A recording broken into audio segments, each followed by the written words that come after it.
This is Nabeel Akhtar और आज हम 9th क्लास फिजिक्स का चैप्टर नंबर 2 जो है वो स्टार्ट करने जा रहे हैं, जो है हमारा काइनेमैटिक्स।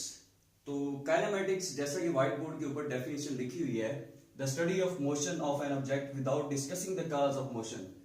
मतलब ये कि हम इसके अंदर मोशन जो है उसको स्टडी करेंगे लेकिन उसकी काज को स्टडी नहीं करेंगे। अब ये काज क्या चीज है, कि काज जो है इसकी प्रोडक्शन कैसे होती है, मोशन प्रोड्यूस कैसे होता है, जिसकी वजह से मोशन प्रोड्यूस हो रहा है, हम उसको बिल्कुल भी टच नहीं करेंगे। हम यहाँ पे जस्ट डिस्कस करेंगे मोशन पे।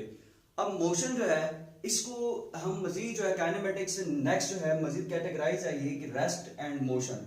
अब what is mean by the rest and what is mean by the motion.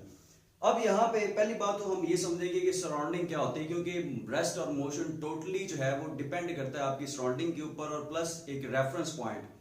Reference surrounding आपकी कुछ भी हो सकती है। अगर आप एक रूम में हैं तो वो आपकी सराउंडिंग है।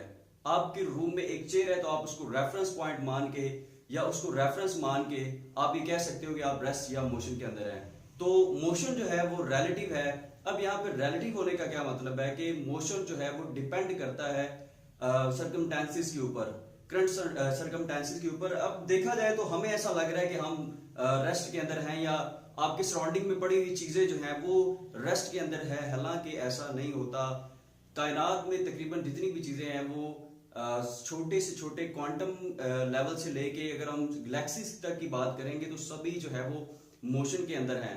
तो इसलिए हम ये नहीं डिफाइन कर सकते कि पर्टिकुलर के हम जो है वो एग्जैक्टली जो है वो रेस्ट के अंदर है। हम ये कह सकते हैं कि डिपेंड करता है कि हमारी सराउंडिंग के लिहाज से, सराउंडिंग और प्लस रेफरेंस पॉइंट या रेफरेंस के लिहाज से कि हम रेफरेंस के लिहाज से क्या है। तो यहाँ पे हम सबसे पहले बात करेंगे रेस्ट की।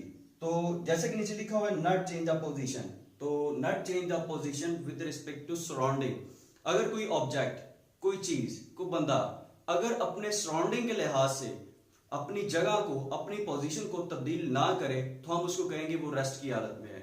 सिमिलरली अगर कोई ऑब्जेक्ट अपनी सराउंडिंग के लिहाज से, अपनी सराउंडिंग के लिहाज से अपनी पोजीशन को चेंज करेगा तो हम कहेंगे कि वो मोशन की हालत में है। तो जैसा यहाँ पे एग्जाम्पल कोट करता हूं मैं एक, कि ये डिपेंड करता है, मैंने जैसे स्टार्ट में बोला था कि रिलेटिव होता है मोशन की, डिपेंड करता है रेफरेंस पॉइंट के ऊपर या रेफरेंस के ऊपर। यहाँ पे रेफरेंस आप कुछ भी ले सकते हैं। तो रेफरेंस में अगर मैं मान लूं कि दो दोस्त अगर एक ही बस में ट्रेवल कर रहे हैं तो वो एक दूसरे के लिहाज से जो है वो रेस्ट की हालत में है। लेकिन अगर कोई तीसरा दोस्त बाहर से खड़ा उनको देख रहा है तो वो उस तीसरे दोस्त के लिहाज से जो है वो मोशन के अंदर है, क्योंकि वो बस में है और बस मूव कर रही है। तो अकॉर्डिंग टू थर्ड फ्रेंड दोनों दोस्त जो हैं वो मोशन के अंदर है, लेकिन अकॉर्डिंग टू ईच अदर उन दोनों के लिहाज से, बस की अंदरूनी सराउंडिंग के लिहाज से वो दोनों क्या है जी, रेस्ट की हालत में है। तो इसी तरह अगर कुछ चीजें जो हैं पड़ी हुई हैं या हम कैसे कह सकते हैं कि आप बिल्कुल ही रेस्ट में हैं, तो एक्चुअली आप रेस्ट में नहीं होते। क्यों? क्योंकि अगर एक बंदा चांद पे खड़ा होकर अगर आपको देख रहा होगा, ऐसा टेलीस्कोप हो जो देख सकता हो, तो उसके लिहाज से क्या होगा कि हम मूव कर रहे होंगे दुनिया के ऊपर, अर्थ के ऊपर जितनी भी चीजें हैं वो मूव करती उसको नजर आएंगी। तो ये हमारा जो है ना बेसिक कॉन्सेप्ट है रेस्ट और मोशन के लिहाज से। अगर कोई भी चीज अपनी सराउंडिंग के लिहाज से अपनी पोजीशन को चेंज ना करे तो वो रेस्ट की हालत में होगी।